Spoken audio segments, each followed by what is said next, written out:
Okay, let's see what they say about this 3070. Woo! Faster than the 2080 Ti? That's insane. That is insane. For $500? Wait a minute. Nvidia! What about my resale value? No!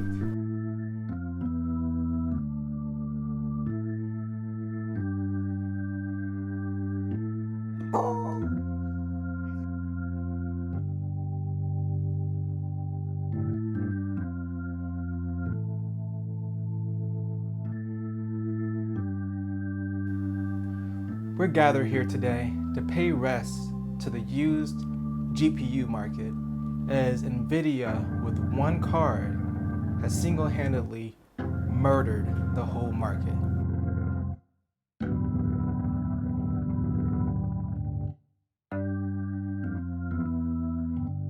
So if you're not aware, yesterday Nvidia announced the RTX 3000 series, and the one card that I'm focused on, the one card that has single-handedly killed the used GPU market where it doesn't even make sense to buy one or even look for one right now, is the RTX 3070 at $500. Now, I wasn't even going to do a video about the new cards because really I don't cover computer parts that much on my channel unless I'm doing like an upgrade to my computer. I do follow the news, so I'm up with it. It's just I don't like sitting here talking about specs. There's other channels that can do it better than I can, so it's just not my forte. So I'm not going to make a video about the specs or a lot of other videos that came out yesterday. They're probably still coming out today that cover, the spec differences and all that stuff. I feel like it was extra important because I just released that deals video yesterday, which is crazy. Like, what am I doing here on a Wednesday? Like, why am I here on a Wednesday? This is not Tuesday or Saturday. This is not my normal video time. Basically, if you're not in the know, the RTX 3070, Nvidia said in their presentation that it's going to have better performance than the RTX 2080 Ti. The reason that's a big deal is because the RTX 2080 Ti is around $1,300. Now, you can typically find it between $1,000 and $1,300, but it's basically like their highest end enthusiast card with this current generation, the 2000 series, and a card that's $500 is going to outperform it. Also, disclaimer with that, the Founders Edition is going to be $500. It's probably going to be more for, like the EVGA and Gigabyte version. Those will probably be between like $550 and $600 when those come out because they usually cost more. So you probably won't actually find one for $500 realistically, but it's going to be in that $500 to $600 price range where the current 2070 Super sits. And even if it's $600, that's still less than half the price of a 2080 Ti. So of course, the first thing I did was I hopped on eBay just to see what the prices are of the 2080 Ti. I just did buy it now. There are a lot of auctions out there that were starting off around like $500 to $600 and above, but I just did buy it now to see what the cheapest buy it now card was, and it was one that was shipping from France that was $598. And if you look at that, like, okay, let's say if this thing comes out, because realistically, none of the sites that usually do benchmarking have got their hands on the card yet. It's not going to be out until October.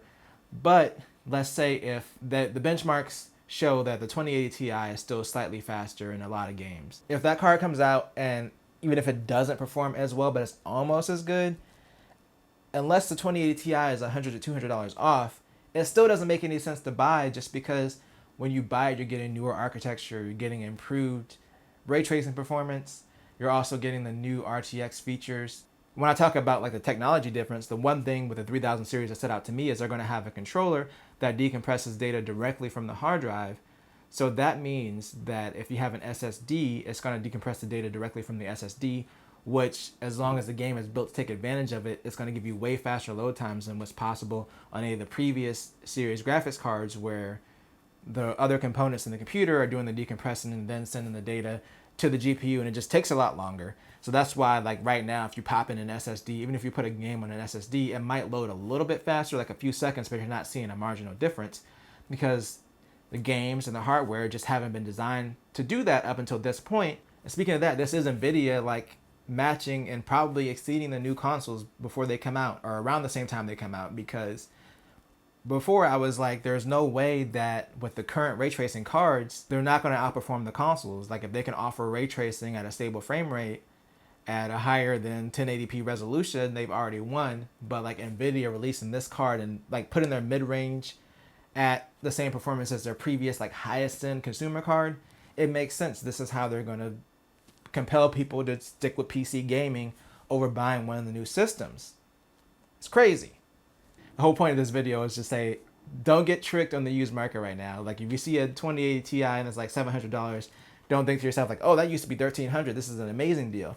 That person is just trying to maximize their value so they can go out and buy a 3080, because I don't see a 2080 Ti owner going and buying 3070 because it'll kind of be like a sidestep. I see them going to the next one up because the 3080 is supposed to be twice the performance of the 2080 Ti, if I remember correctly. It was either that or the 2080. One of those two. Either way, it's crazy. So I could see them going up to the 3080, which is only $800. So if they can sell their 2080 Ti right now for like $800 or more, they're going to be buying a new card and making a profit. So just don't fall for anything right now, like used market wise.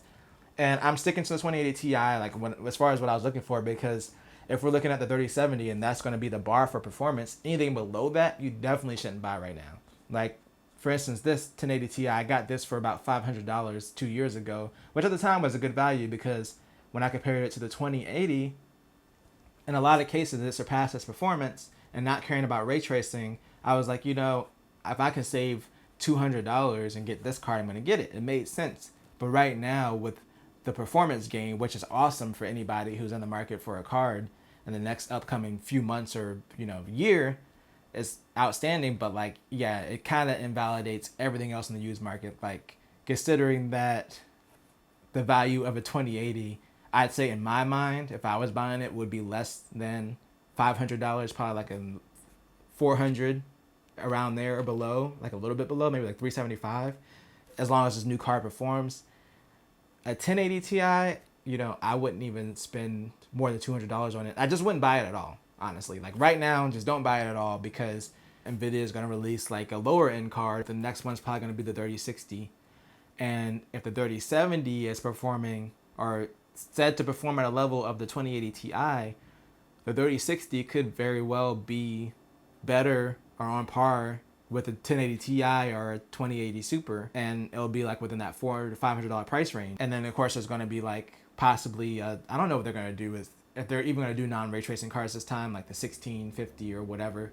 But there could be like a 16 or an 18, whatever they decide to increment. What would be like if they want to buy another 6? What would that be?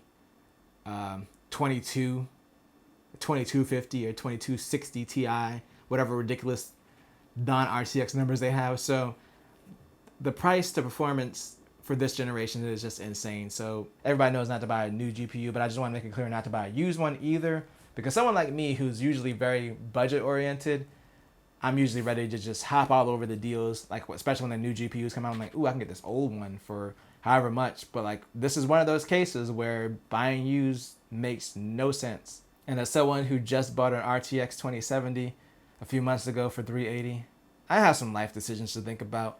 But anyway, I'll be back on Saturday at my normal time with everything you need to know about the Galaxy Z Fold 2.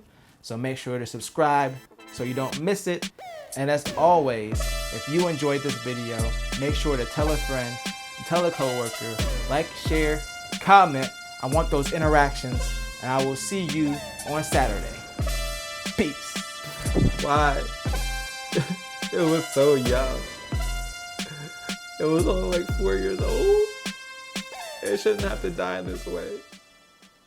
It shouldn't have to die